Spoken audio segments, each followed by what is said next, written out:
Hello, everyone, and welcome. I am Aaron St. Denis at FFMadScientist. That is Jesse Moeller at JMoeller05. Welcome to the Fantasy Football Universe.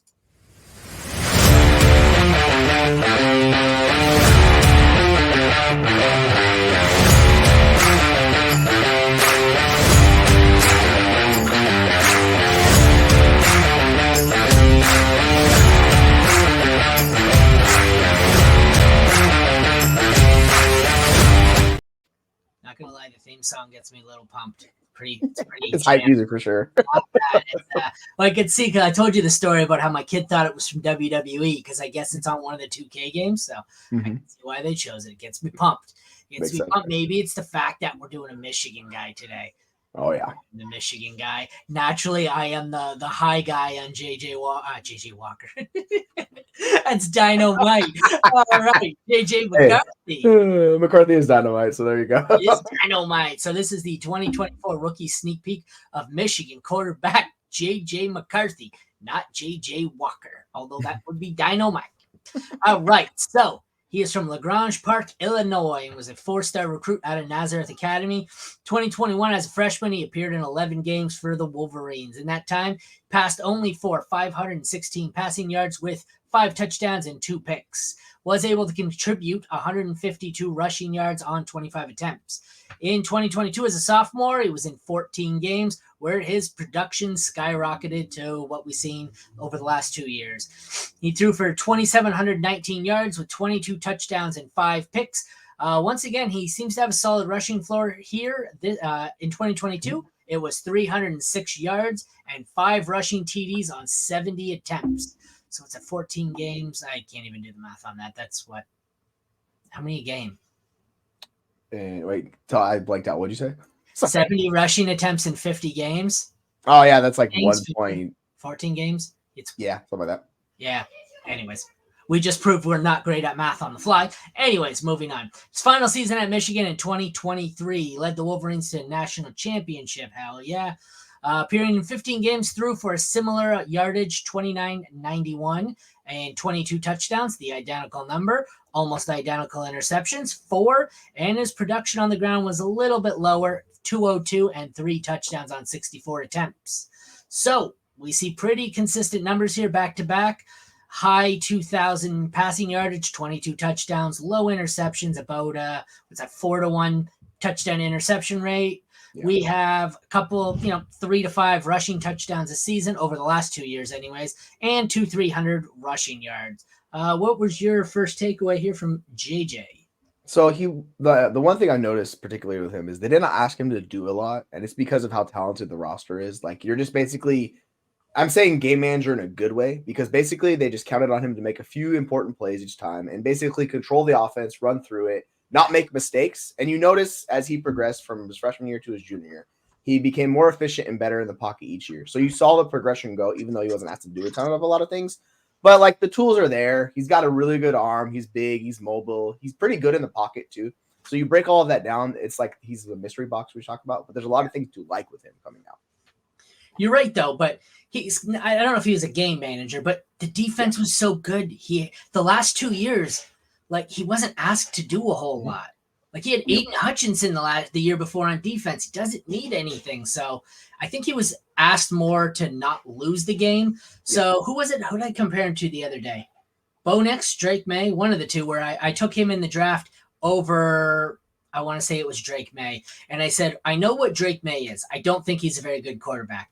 JJ might not be a very good quarterback, but at least there's the potential, whereas I think I know Drake May is not a good quarterback. So he's the mystery box where you're right, he might not be anything, but he might be something. I don't think he's, even with his rushing floor, I don't think he's Lamar Jackson, Jalen Hurts. I don't know if he's an NFL starting quarterback. He's intriguing, though.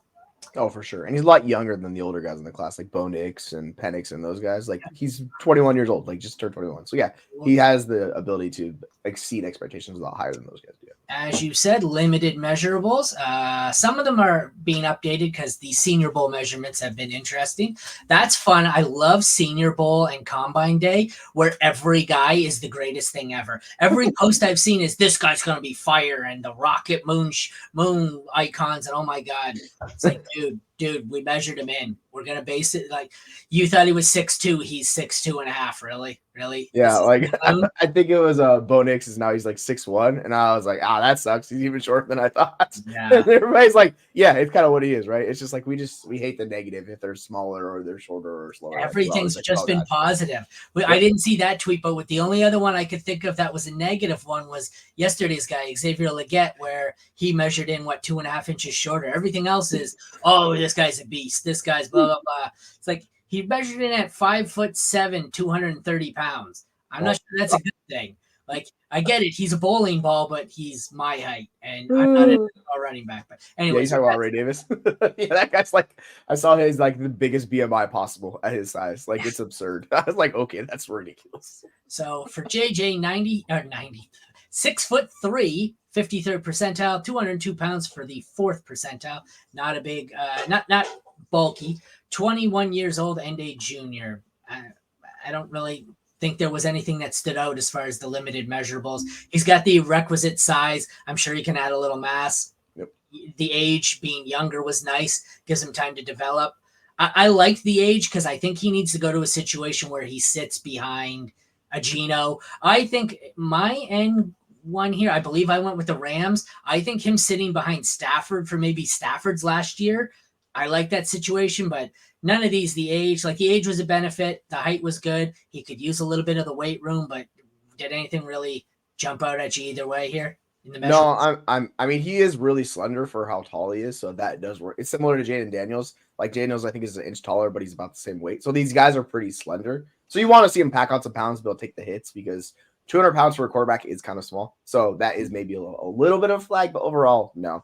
And yeah, he's still not developed enough where I have the same thing. I want to see him go to a place where he's going to sit, develop, progress his game before he steps on the NFL field because Daniels he's still raw there. Daniels looked a lot more frail to me. Mm-hmm. Daniels is a lot older too. Yep. I don't mind the young guy who still could use, to hit the weight room. He's 21. He's going to develop. What was Daniels? A year, 2 years older? Yeah, I think he's 23. He was a senior, right? Yeah. Was he? Yes, that's what I thought. He transferred from ASU and stuff, and he's spent a long time in college. That worries me a bit, but anyways, and that's for another day. So his strengths: he's very agile and elusive, which allows him to be aggressive and mobile under pressure in the pocket. Great arm strength with great zip on the ball and elite arm. Shows elite pocket presence in high pressure situations. That's supposed to say high pressure, not his pressure. But anyways, and knows when to run and when to bounce it outside the pocket. Possesses excellent deep ball velocity, accuracy, and touch, and has near flawless throwing mechanics. So, I don't want to say he was a dual threat. He had good rushing upside. He wasn't asked to do a whole lot, but when he did, I found he was good at it. I don't know if he necessarily has next level arm talent, like elite arm talent as far as NFL. He did in the NCAA, but I'm not sure quite how to gauge it. I think there's definitely potential though. Yeah, I think he has he doesn't have like a Joe Milton cannon of an arm, who's the guy from Tennessee, which is just ridiculous arm strength, but he has good arm strength and he can make every throw possible. So you're not going to limit him with an offense where all right, we can't throw these balls. He can hit basically every throw you need him to hit. And I think that's why Harbaugh called him the greatest quarterback possible all the time, because he loves everything this guy can do. So, of all time in Minnesota or Michigan. I can't talk. So yeah. Yes. But yeah, there's a lot to like. I'm all over the place. That's just mean. Minnesota. Sorry, go ahead. Yeah, go schema or whatever. But yeah, I think with him, it's he kind of in the next level, it could be a Tannehill or Rodgers when they were younger. Kind of, he has that mobility aspect to him where he can move around the pocket, and if you need him to scramble, he absolutely can get you 10 yards or a first down. He's very much a plus athlete. He's not the Lamar, the Jane Daniels type athlete, but he's a very good athlete for a quarterback. So he could use that, and he could give you, like he did in college, maybe 300 yards on the ground if he's starting quarterback. Sorry, I had to go in and update his pressure to high pressure. This article's not even published. If you want to see it, it comes out, I believe, tomorrow. Yep. Maybe today by the time this is released at fantasyfootballuniverse.com, but my OCD kicked in and that was bugging me. So now it says high pressure situations. Some of his weaknesses: struggles with ball placement along the sidelines, I noticed. Can be inconsistent with ball placement and often struggles to lead the receivers, frequently throwing behind them and causing them to make adjustments, often in air, which led to a lot of Michigan receivers kind of being the Chris Olave catch the ball, fall down guy. There wasn't a whole lot of yak in a lot of those situations. Undersized and could break down with repeated contact. Obviously, the upside puts him at a higher risk if they choose to rush him once he gets to the NFL. Extremely raw, still kind of young, immature, needs time to develop, especially with his decision making. What do you think? What were some of the weaknesses you noticed? I'm with you on that. I think a concern is his ability to like read coverages and defenses, and this comes back to more like what Michigan was asking him to do. They weren't asking him to be this focal point of the offense where he's doing everything himself. So he was relying on the scheme a little bit, and that's going to come with time because he's a younger quarterback. So there is issues with that, and I would say placement. Like he doesn't really know. He doesn't have touchdown. He has a very strong arm, but like where he can't, the feather shot and things where he needs to hit a guy in motion, he kind of just hammers the ball in sometimes where it's like he doesn't need to do that. So I think if he works on his touch along with that, I think that will go a long way for him. Okay, so we're going to get to the final part here, the pre-draft analysis. This is where I get confused on the site here. Not our site. This is NFL mock draft database. They have him as his best rank is 20, projected to go in second. How is his consensus the 13th? Yeah, like so the pick, I don't know. All the mock drafts they have on there, they are, I'll tell you, Raiders at 13, Raiders, Vikings at 11, Broncos at 12, Raiders, Vikings, Rams at 19. Like, I don't understand how they come to their consensus.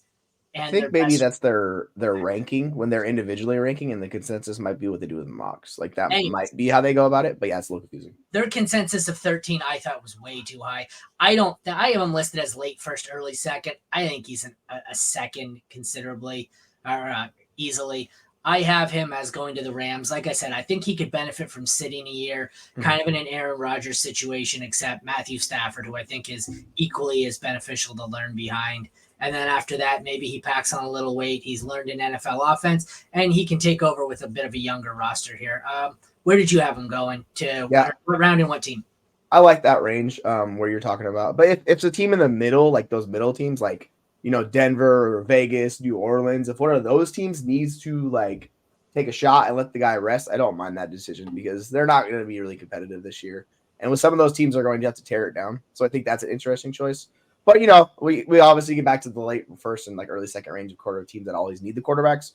So the teams such as, like Pittsburgh is going to come up and, those type of names, the Rams, because they have an older quarterback. So I think any one of those teams is totally fine with me.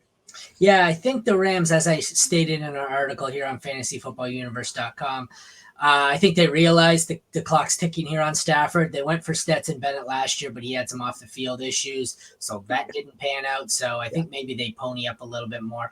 I wouldn't be surprised if they don't take him in the first and they take him in the second. I see him sliding into the second. I don't think he has he has potential, but I don't see the profile of this guy being a teens pick in the first round.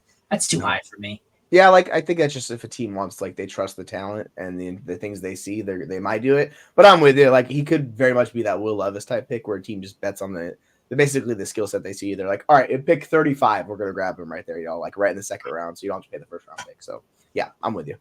All right, well, that concludes the rookie sneak peek for Michigan quarterback J.J. McCarthy. Check out the full write-up on our website, fantasyfootballuniverse.com.